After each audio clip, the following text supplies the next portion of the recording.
Everyone knows the story of Bloody Mary, and everyone knows how to summon her.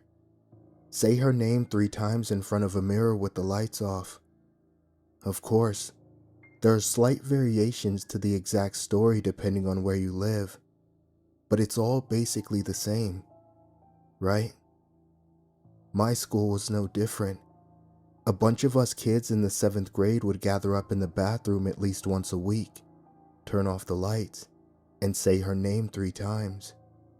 Of course nothing happened, but I always kept my eyes squeezed closed, so even if something did happen, I wouldn't have seen it. We were a bit morbid, thinking back on it. I knew that it wouldn't work, but I also knew that we shouldn't be tempting fate. The urban legend states that she would kill you or scratch your eyes out, so why exactly would we have even wanted to try to summon her? I guess kids do stupid things when they're young, but that's no excuse for how far it went. Like I said, it started with a bunch of us in the 7th grade doing the ritual in the bathroom closet to our 4th period class. The 6 of us had all met in 4th period at the beginning of the year, and since 4th period was right before lunch, we would all slip away and do our ritual without being bothered. Bloody Mary, or Mary as we begin to call her, became almost like a long-lost friend of ours. I don't think that my friends knew that I kept my eyes closed though, and I wasn't about to tell them that it was possibly my fault that none of this was working. Nothing happened over the span of a few months. No Mary appearance, although we tried a bunch of variations. At least, until the day that the somewhat leader of our little group, Cassie, ran up to meet me in a huff outside before school started. "Hey, Nikki, I found a real way to get Mary to appear. I've already told the others, but we've got to meet at the outside bathroom by the pavilions to make it work." I tried to question, to protest, but the bell had rung and she was already walking away. "Just meet us there, okay?" she called over her shoulder. The bathroom by the pavilions was the worst. It wasn't connected to the main school building, so it had no AC and, even worse, no inside lights. The light was provided only by a single flickering bulb and small grates that allowed the sunlight to filter in. And to top it off, the whole place smelled like a porta potty. The outside bathroom was truly awful. But I did as I was told and met the girls right after the bell rang for lunch. Instead of turning the light off immediately though, Cassie gathered us up in front of the row of sinks, gesturing to the middle sink in the row of 5. She said, "I finally figured it out. My brother's girlfriend came over the other night, and she said that she and her friends were able to see Mary here." "And she lived? Why here instead of any other mirror? What did she say happened?" Bethany, Nia, and Erica all spoke at once, and Cassie waved a dismissive hand. She didn't go into so much detail, because my parents were out and she was going into my brother's room.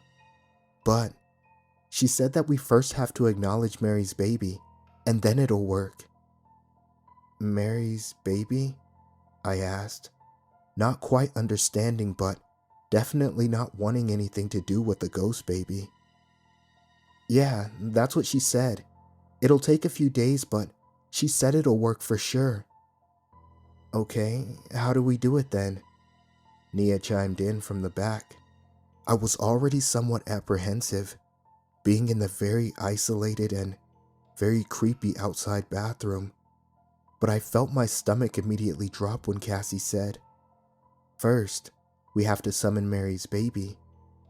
My body wanted to instantly flee, and I wished that I had trusted my instincts. Instead, I stayed silent and let Nia ask, "Wait, I thought that Mary killed her babies, didn't she?"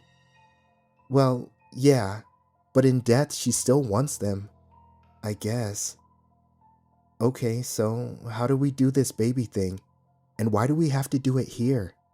Erica asked, her nose scrunching up at the smell. Cassie sighed and said, "I don't know.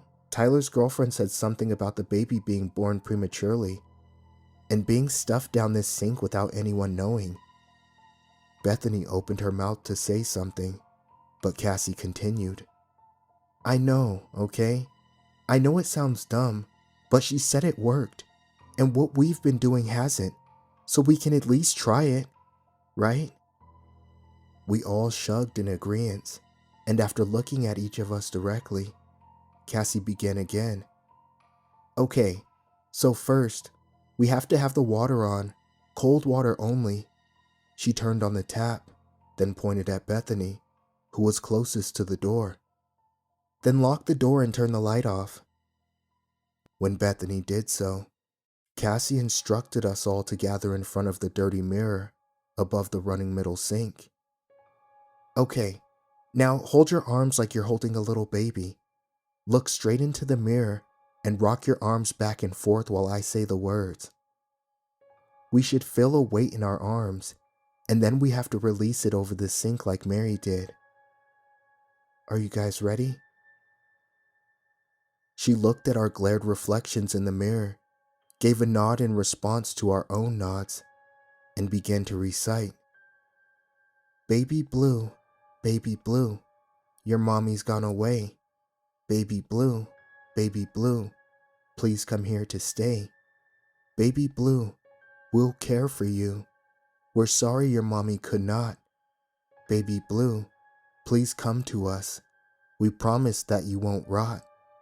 Baby blue, your mommy's gone, but we will heal your pain. Baby blue, please come to us. Your mommy is insane. The rhyme itself was disturbing, but even worse was the squeal that rang out from the faucet almost as soon as Cassie had finished reciting. Surely it was the sound of a whining pipe, but it sounded sort of like a baby crying. Now! Cassie yelled, and we all released our arms and bolted toward the door. Once safely outside, Cassie looked at us and grinned. I think it worked. We have to do this again every day for a week or so, but I think it worked. We all looked at each other, unsure if we had all experienced the same thing, and then Bethany spoke up. What was that sound? Was it the baby or was it the pipes? Cassie shrugged. I don't know, but once we finish this, it's really going to work. Let's meet here at the same time tomorrow. With that, she turned and began walking to the cafeteria, and we all slowly followed. The next day, we all met at the outside bathroom again at the same time. This time, when Cassie turned on the faucet, the squealing began immediately. It truly sounded like a baby crying, and I was freaked out immediately. But Cassie shut down my objections and told Bethany to lock the door and to turn off the light. As soon as the lights were off, I squeezed my eyes shut. Cassie recited her poem, and I tried my best to block out the sound of that squealing water faucet. What I couldn't brush off, though, was the weight that I had felt suddenly placed in my cradled arms. When Cassie said, "Now!" I was the first to the door. I tried to ask the other girls about it later, but none of them would honestly answer whether or not the pipe sounded like a crying baby, or if any of them had felt the weight in their arms. We repeated this for the next few days, but I no longer cradled my arms. I may have imagined it, but I didn't want to feel that weight again. After Friday's ritual, Cassie grinned at us all and said, Monday should be the final one. We'll finally see Mary. We all talked over the phone during the weekend, but Erica was the only one who felt anything similar to the apprehension that I did. She didn't tell the others though, only me. So, when Monday came around, I guessed that I wasn't the only one feeling the growing dread in the pit of my stomach. The clock ticked by, and the anxiety grew worse, until it was finally time. I felt like I was going to vomit. We all met up at the bathroom and followed Cassie in. Her confidence seemed to spread throughout us, and while it did help a bit, I felt like the other girls had gotten the majority of it. I still ended up in front of that mirror, terrified. Cassie turned the sink on, and I didn't even wait for Bethany to turn the lights off before I closed my eyes. The sound of the baby crying began almost at the same time that Cassie began to recite the poem. Baby blue, your mommy's gone away. Baby blue, please come here to stay. Baby blue, we'll care for you. We're sorry your mommy could not. Baby blue, please come to us. We promise that you won't rot. Baby blue, your mommy's gone, but we will heal your pain. Baby blue, please come to us. Your mommy is insane. It felt like the air had been sucked out of the room in an instant, and I fought to breathe through the hot thickness. I heard someone whimper softly. Erica, maybe, but I refused to open my eyes, so I couldn't be sure. I stood completely motionless, Cassie and Nia on my left, Bethany and Erica on my right. The events that followed are something that I only allow myself to think of in my darkest moments, but will always be imprinted in my mind. Drop the baby, Cassie yelled at the same time that someone on my right began to scream. Shortly afterwards, someone else, I think Nia, began to scream as well. Drop the baby, now, Cassie yelled out again, and through the screams I heard a new sound. It sounded like ripping up an old t-shirt, but as if the fabric was wet. No, someone yelled, and then there was a new sound, a bubbling, gurgling, wet noise. I wrapped my arms around myself and took a step back away from the other girls. The ripping sound was coming faster, and the cry of the baby was becoming more shrill. Mary? I heard Cassie mutter, followed by another scream. My eyes! Someone on my right yelled out, and I couldn't take it anymore. I raced towards the bathroom door, blindly running my hands against it to find the deadbolt. There was a horrible wet snarling sound behind me, and I had just touched my fingers against the cold metal of the lock when I felt something grab me by my shoulder, sending a searing pain down my arm before I felt my body being thrown backwards. I must have hit my head, because I passed out soon afterwards. I woke up in the hospital with my parents by my side. We were soon joined by police officers who wanted to talk to me about what happened. She's been unconscious for 5 days, and she's obviously been traumatized. Can't this wait? Sir, I understand that this is troubling, but how would you feel if you were the father of one of the other girls? Please, sir, she may be able to provide crucial answers to all of this. My father stepped aside with a sigh and let one of the officers approach my hospital bed. Hi, Nikki, he said with a soft smile. I need to ask you some questions about what went on in the bathroom, about what happened with you and your friends. Do you think you can do that favor for me? I nodded slightly before asking, did something happen to my friends? Are they okay? The officer's eyes briefly darted away from me and I continued. You aren't going to believe me when I tell you, and I didn't see anything anyways, because my eyes were kept shut the entire time. I truly didn't see anything. I promise. I only heard things. The warm smile continued and he said, It's okay, Nikki. Just tell me everything you heard then. I told him the entire story, about Mary and our ritual, and as I went on, my parents' faces became more horrified. I was embarrassed. I was ashamed. But mostly I was scared of what may have happened to Cassie and the others. When I had finished describing everything, I asked the officer about my friends. He apologized and said that he wasn't allowed to discuss it with me. The cops left the room, so I asked my parents the same question, and it caused my mom to break out in tears. I ended up not finding anything out until a few weeks later, when I was checked into an inpatient mental health facility for a mandatory stay for at least 90 days.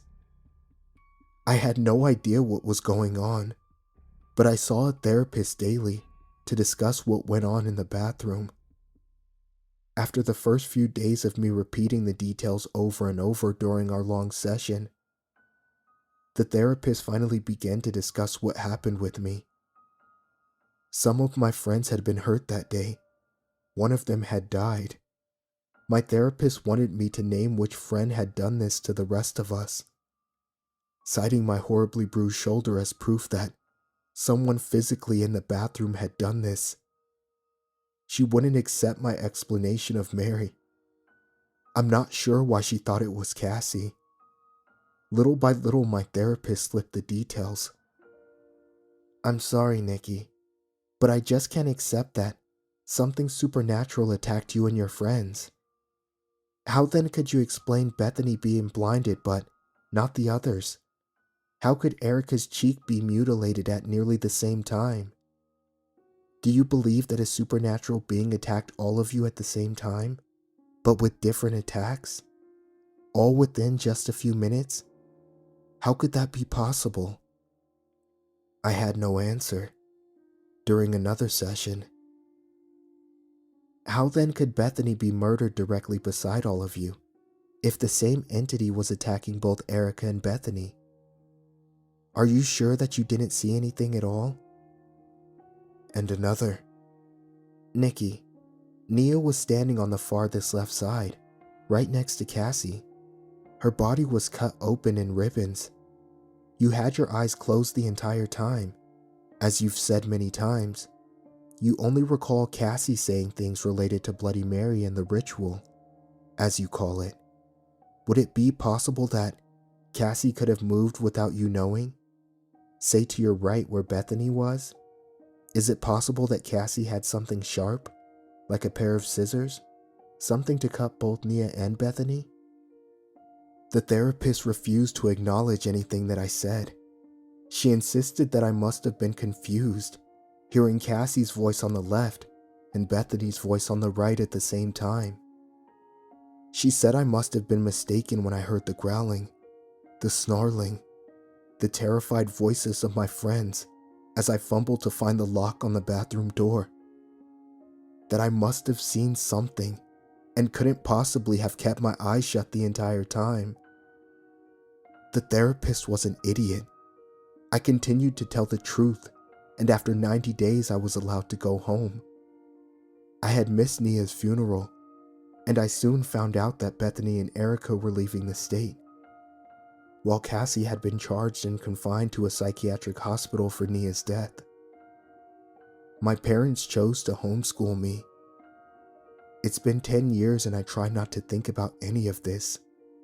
In fact, I was able to forget about it for a few years.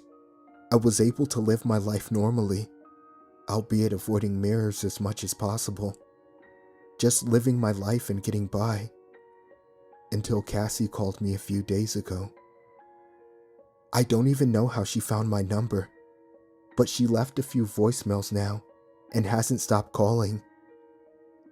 I listened to one voicemail, heard what she wanted, and now I'm trying to convince myself that I want nothing to do with any of it. She has a plan set, and I don't want to be involved. I don't.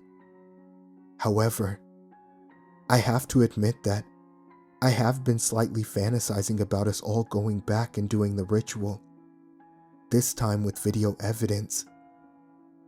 I've always wanted to call Bethany and Erica to ask them what they saw, but I never had the courage. Some part of me truly wants to know what actually happened that day. Some part of me wants to try again and keep my eyes open this time, but I truly don't think I'd go through that again. Maybe